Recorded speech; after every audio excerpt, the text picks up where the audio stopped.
अमित शहा हे देशातील दुसऱ्या क्रमांकाचे सर्वात शक्तिशाली नेते मानले जातात, पण संसदेतील त्यांच्या गैरहजेरीवरून सुरू झालेला वाद आता एका वेगळ्याच वळणावर येऊन पोहोचलाय।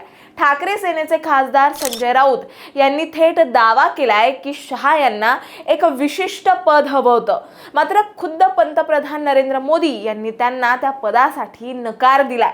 आता मुळात हा दावा राऊत यांनी कोणत्या आधारावर केलाय आणि यामागचं राजकीय पार्श्वभूमी काय आहे आपण सगळी सविस्तर जाणून घेऊयात या व्हिडिओच्या माध्यमातून। दरम्यान चॅनलवर नवे आला असाल तर इकडे खाली दिसत असलेल्या सबस्क्राइब बटनवर लगेच क्लिक करा। तर घडलं असं, अमित शहा यांनी बुधवारी वृत्तसंस्थांशी बोलताना सांगितलं की ते चर्चेसाठी तयार आहेत। यावर राऊत यांनी सवाल उपस्थित केला की अमित शहा संसदेत का येत नाहीत, त्यांना कोणी रोखलंय? आम्ही साधे खासदार असून संसदेत येतो, मग गृहमंत्री का येत नाहीत? यानंतर राऊत यांनी थेट दावा केलाय की शहा नव्या रचनेत स्वतःला उपपंतप्रधान घोषित करण्याची मागणी केली होती, पण मोदींनी ती फेटाळली।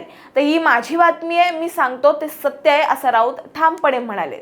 बरं, फक्त एवढ्यावरच राऊत थांबले नाहीयेत, ते पुढे असंही म्हणालेत की पंतप्रधान मोदी किती काळ सत्तेत राहतील हे माहीत नाही आणि मुळात भाजप हा स्वतंत्र पक्षच नाही तर काँग्रेस, तृणमूल आणि राष्ट्रवादी फोडून तयार झालेली एक वसाहत आहे, अशी जळजळीत टीकाही राऊतांनी यावेळी भाजपवर केली आहे। पण तुम्हाला सांगते, संसदेच्या पावसाळी अधिवेशनापासूनच राऊत सातत्याने अमित शहा यांच्या अनुपस्थितीचा मुद्दा उपस्थित करतात आणि एवढाच नाही तर राऊतांनी काही दिवसांपूर्वीच सामन्याच्या अग्रलेखातून मोदी शहा यांच्यातील मतभेदांचा दावाही केला होता। सामन्यातील अग्रलेखात राऊत म्हणाले होते की दिल्लीत मोदी शहांमध्ये सुप्त संघर्ष सुरू आहे आणि गृहमंत्री शहा या प्रकरणात रहस्यमयीरित्या गप्प राहिलेत, त्यामुळे आजचा उपपंतप्रधान दावा त्याच मालिकेतला पुढचा स्फोटक टप्पा आहे असं म्हणायला हरकत नाही। दरम्यान राऊत यांच्या या दाव्यावर भाजपने जोरदार पलटवार केला। भाजपमध्ये कोणाला कोणतं पद मिळणार हे ठरवण्याचा अधिकार राऊतांना नसल्याचा पलटवार भाजपचे गृह राज्यमंत्री पंकज भोयर यांनी केला। तसेच राऊतांनाच महाविकास आघाडी सरकार असताना मुख्यमंत्री व्हायचं होतं असा पलटवार नितेश राणे यांनी केलाय।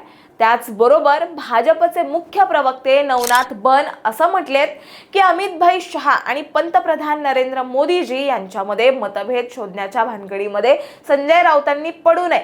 अमित शहा आणि नरेंद्र मोदीजी एकाच नाण्याच्या दोन बाजू आहेत, त्यांना देश प्रथम, राष्ट्र प्रथम याच भूमिकेतनं काम करायचंय। आणि एवढंच नाही तर बन पुढे असंही म्हणालेत की मोदी शहांना मातोश्री 2 बांधायचं नाहीये, त्यांना घरामध्ये बसून ठिपक्यांची रांगोळी बघायची नाहीये, त्यांना आपल्या मुलाचं करिअर सेट करायचं नाहीये, त्यांना आपल्या वडिलांनी स्थापन केलेला पक्ष विकायचा नाहीये, तर त्यांना देश पुढे घेऊन जायचा आहे। त्यामुळे पंतप्रधान नरेंद्र मोदीजी आणि अमित शहा यांच्यामध्ये कुठेही अंतर्गत वाद संघर्ष नाहीये। अंतर्गत वाद आणि संघर्ष कुठे असेल तर मातोश्रीवर आहे। संजय राऊत विरुद्ध आदित्य ठाकरे, मिलिंद नार्वेकर विरुद्ध भास्कर जाधव, उद्धव ठाकरे विरुद्ध संजय राऊत असा सामना मातोश्रीवर बघायला मिळतो। आमच्याकडे नेशन फर्स्ट असं खडखडीत बोलताना नवनाथ बन यांनी राऊतांवर पलटवार केला। एकंदरीतच काय तर शिवसेनेच्या सुनावणीवरून ठाकरे सेनेकडनं अमित शहांना सातत्याने लक्ष केलं जात आहे, तर तिकडे संसदेतील अधिवेशनाच्या गैरहजेरीवरून इंडिया आघाडीने अमित शहांवर टीकेची झोड उठवली आहे आणि त्यातच आता संजय राऊतांनी उपपंतप्रधान पदाचा दावा करत शहांना कोंडीत पकडण्याचा प्रयत्न केलाय।